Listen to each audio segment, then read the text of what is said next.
Congolaises, Congolais, chers compatriotes, la date historique du 30 juin 1960, profondément ancrée dans nos cœurs, marque l'accession de notre pays, la République démocratique du Congo, à la souveraineté nationale et internationale.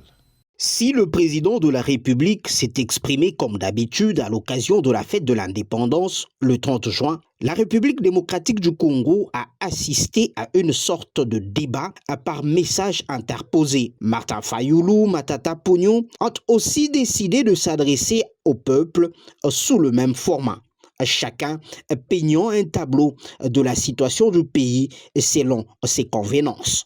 Le pouvoir et l'opposition se répondant mutuellement par message interposé. Sur le plan économique et social, la situation est devenue intenable. Le franc congolais a perdu 47% de sa valeur. Les prix des denrées alimentaires de première nécessité ont augmenté de plus de 50%, faisant perdre à la population son pouvoir d'achat. Laissez-moi vous dire que j'ai pleinement conscience de votre perplexité au regard de la baisse du pouvoir d'achat, surtout celui des plus démunis, dont les conséquences, bien que prévisibles sur le panier de la ménagère, se veulent pour certains difficilement surmontables. Les performances enregistrées au niveau des recettes intérieures, grâce à une évolution favorable des prix de produits de base et à la numérisation du processus de recouvrement, n'ont pas été suffisamment ressentis à cause du contexte économique mondial et de la situation sécuritaire à l'est de notre pays. Cependant, les perspectives à court et moyen terme demeurent favorables et stables. En effet, les prévisions du Fonds monétaire international pour 2023 sont de l'ordre de 8%, de 7,2% pour 2024 et de 7,5% pour 2025. C'est ainsi que je voudrais vous rassurer que l'amélioration des conditions de vie de mes concitoyens demeure au cœur de mes priorités quotidiennes. Sur le plan sécuritaire, la situation s'est empirée.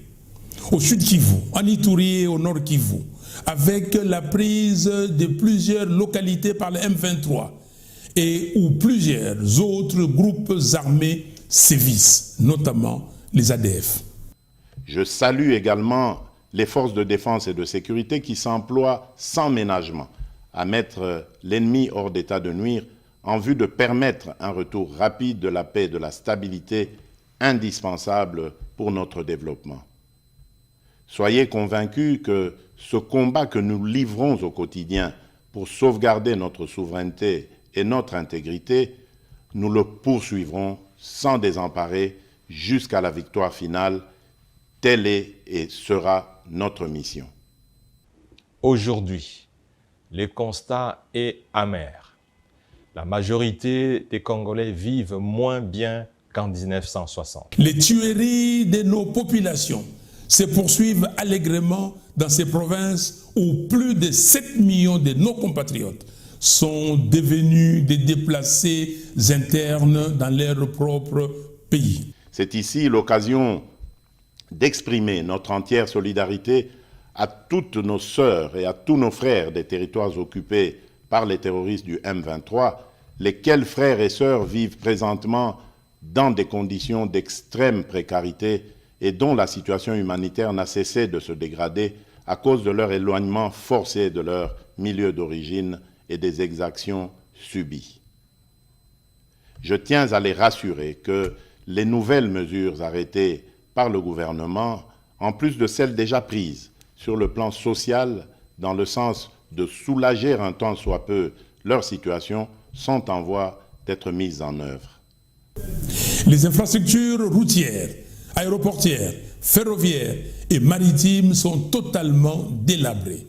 Les routes de dessert agricoles sont quasi inexistantes. Aucune infrastructure de grande envergure n'a été érigée durant les quinquennats. Mes chers compatriotes, en ce jour mémorable, le défi majeur reste celui d'associer les couches les plus démunies de notre population dans cette orbite du développement, gage d'une véritable indépendance. C'est le rôle assigné au programme de développement local des 145 territoires. Je me réjouis de vous informer que les 3 agences d'exécution, chacune en ce qui la concerne, ont prévu de commencer à livrer les infrastructures socio-économiques de développement à la base, que sont les centres de santé, les écoles primaires et les bâtiments administratifs, dès le courant du mois de juillet prochain. La CENI se doit de ne pas rater son rendez-vous avec l'histoire, comme en 2018. Elle se doit de garantir un processus électoral inclusif, transparent et équitable, et ne proclamer que ceux qui seront réellement élus par le peuple. Avec un bilan aussi catastrophique que M. Félix Tshisekedi veut tenter de voler un 2e mandat grâce à un dispositif de fraude qu'il a mis en place. Car toutes les structures qui interviennent dans le circuit des opérations électorales sont tribalisées et dirigées par ses affidés. Ainsi, en dépit des différentes contraintes, j'invite instamment la CENI, comme je m'y suis engagé devant la nation, à poursuivre courageusement et sans relâche les efforts en cours en vue du respect des délais constitutionnels dans l'organisation rigoureuse des différents scrutins conformément aux standards internationaux. Au regard de l'évolution à ce jour des opérations électorales effectuées sur l'ensemble du pays, je félicite la CENI pour cette première partie du travail abattu dans le respect de sa feuille de route. De même, je rappelle au gouvernement de la République de continuer à faire sa part, notamment en prenant toutes les mesures nécessaires pour mettre les moyens financiers à la disposition de la CENI en vue de la tenue des élections transparentes et crédibles dans le respect des délais constitutionnels. Le pouvoir politique se doit d'arrêter d'instrumentaliser la justice, le Parlement et le gouvernement pour exclure d'autres candidats de l'élection présidentielle. En effet, ces élections donneront l'occasion aux vrais dépositaires de la légitimité populaire, c'est-à-dire le peuple congolais, de choisir librement celles et ceux qui seront appelés à assumer, pendant une période, la noble charge de la conduite des affaires de la nation au plan national ou local dans l'intérêt général. Je vous invite donc à aller vers les prochaines élections dans un climat apaisé et serein, en maintenant sans relâche la cohabitation harmonieuse qui nous a toujours caractérisés et qui fait réellement la force de notre nation. Nous devons absolument, pour cela, préserver dans notre beau pays l'unité, la cohésion sociale et la stabilité, nonobstant nos convictions et nos choix qui peuvent, bien entendu, être divergents.